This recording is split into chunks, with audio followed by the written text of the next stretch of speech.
There's a chimpanzee named Kanzi who can light a fire. He gathers sticks, stacks them, strikes a match, which he was taught to use, gets the fire going, and then cooks his food on it. Marshmallows mostly. Sometimes hamburgers. And before you say, okay, but he was taught by humans, researchers ran a separate experiment where chimps with no cooking experience were given a raw sweet potato and a device that would apparently transform it into a cooked one.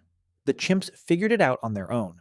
They preferred cooked food 88% of the time. They were willing to wait. They were even willing to carry food across their enclosure to cook it rather than just eating it raw immediately.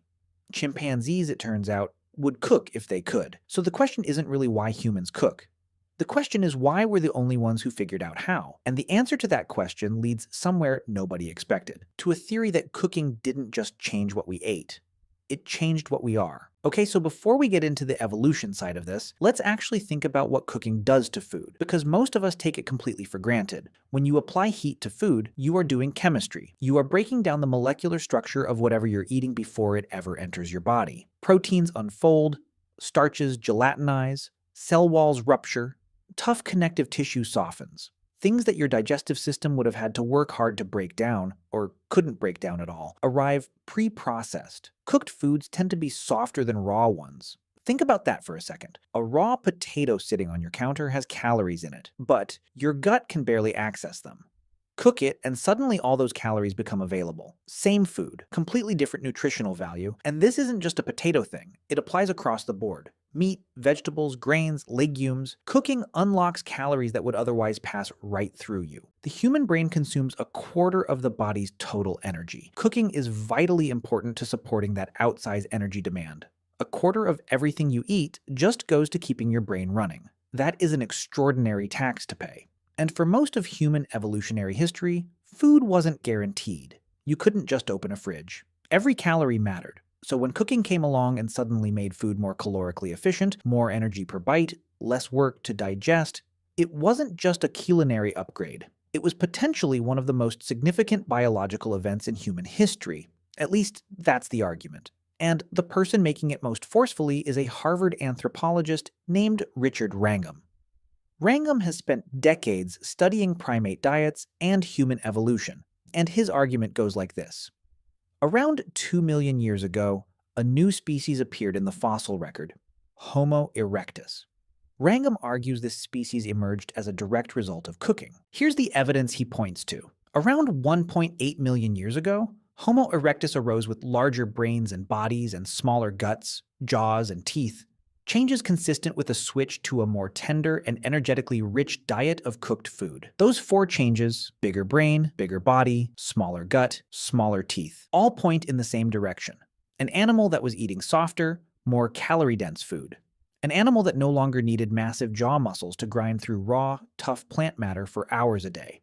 An animal whose digestive tract had shrunk because the food arriving in it was already partially broken down. There's an inverse relationship between brain size and gut size. To accommodate a large, human-sized brain, our guts shrank relative to our primate cousins. Imagine the potbelly of a gorilla.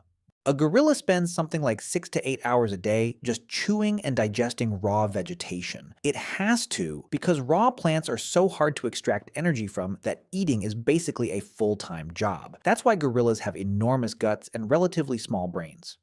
The metabolic budget only stretches so far.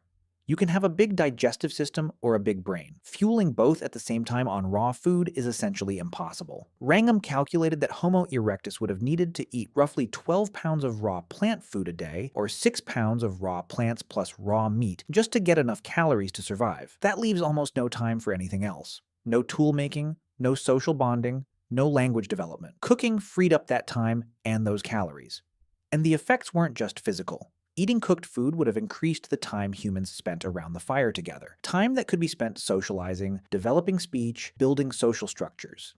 That cognitive demand would have required more brain power. And humans could afford to develop more powerful brains precisely because their improved diet provided the fuel. It's a feedback loop. Cooking enabled bigger brains. Bigger brains enabled more complex behavior. More complex behavior made cooking more sophisticated, which enabled even bigger brains. Okay, so here's where we come back to Kanzi, the fire-lighting chimp. Because if chimpanzees prefer cooked food, and chimps have the patience to wait for food to cook, And chimps can even understand the concept that raw food transforms into cooked food. Why aren't they doing it in the wild? The obvious answer is fire. We're the only animals that can make fire, and fire is a prerequisite. In a way, fire comes first, and cooking becomes a process after it. But here's the interesting thing: chimps aren't afraid of fire. They sometimes monitor bushfires specifically so they can retrieve cooked seeds from the dying embers. They know fire transforms food. They're just not making it themselves. So, what's the actual gap between chimps and us? It comes down to a few things working together. First, fire control. Making fire reliably, repeatedly, on demand is genuinely hard. It requires understanding cause and effect at a level of abstraction that requires a specific kind of cognition. You have to understand that friction produces heat, that heat ignites dry material, that you need to protect the flame from wind. It's a chain of reasoning that took our ancestors a very long time to master and that no other animal has independently figured out. Second, transmission. Chimpanzees don't transmit knowledge from one generation to the next the way humans do. That may have prevented them from mastering fire, even if individual chimps stumbled onto some version of it. One chimp figuring out something useful doesn't help the next generation if there's no reliable way to pass it on. Humans are obsessive teachers. We are compelled to share knowledge, demonstrate techniques, correct mistakes. That cumulative culture, where each generation builds on the last, is arguably what separates us from every other species on the planet. Third, social structure. Chimpanzees tend to be individualistic, competitive feeders. Social aggression may have prevented them from developing the cooperative behavior that cooking requires. Think about what cooking actually demands. You have to delay eating, share a fire, trust that the food you set down is still going to be there when it's ready. That requires a level of social cooperation and impulse control that chimps struggle with. We didn't just happen to cook first because we're smarter. We cooked because we had the specific combination of cognitive ability, social structure, and accumulated knowledge that made it possible to control fire and turn it into a technology. Here's the part that I find genuinely wild. Our bodies have adapted to cooked food so completely that we can no longer function properly without it. When humans try to eat more like chimpanzees and other primates, we cannot extract enough calories to live healthily. Up to 50% of women who exclusively eat raw foods develop amenorrhea, the absence of menstruation, a sign the body does not have enough energy to support a pregnancy. Half of women on a strict raw food diet lose their ability to reproduce. From an evolutionary standpoint, that's catastrophic. It means we are no longer biologically equipped to survive on raw food the way our ancestors once were. We traded that ability away. Somewhere in our evolutionary past, we made a deal. Shrink the gut, shrink the jaw, redirect all that metabolic energy to the brain, and in exchange, we became dependent on cooking permanently. As Wrangham puts it, we are biologically adapted to cook food. Cooking is the signature feature of the human diet